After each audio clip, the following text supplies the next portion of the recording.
In Return of the Jedi, we witnessed the events of the Battle of Endor. This battle would be fought on both land and in space. We get to see the rebels land on the Forest Moon, attempting to disable the shields for the second Death Star so the rebel fleet can attack it. It is on this moon that we meet Ewoks, the native species. We get to know them a bit more, and later on, they help the rebels defeat the Empire. So, how in the world could a bunch of little teddy bears help defeat professionally trained soldiers who wore protective armor?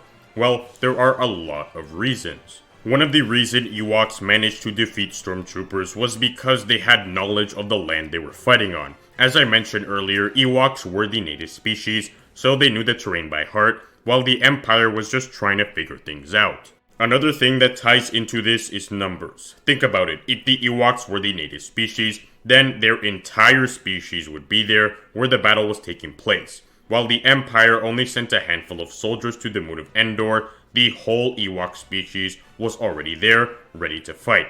So Ewoks greatly outnumbered the Imperials, which was crucial to this battle. The other reason is obvious. They didn't really do it by themselves. They had help from the Rebel Alliance, who just like the Empire also sent soldiers to fight. The rebels were much more technologically advanced than the Ewoks, and having these advanced weapons and an army on their side was a huge advantage for the Ewoks.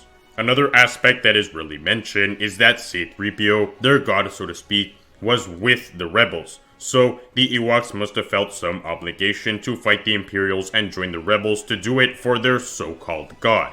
Alright, those are some reasons why the Ewoks were able to defeat the professionally trained Imperial soldiers so easily.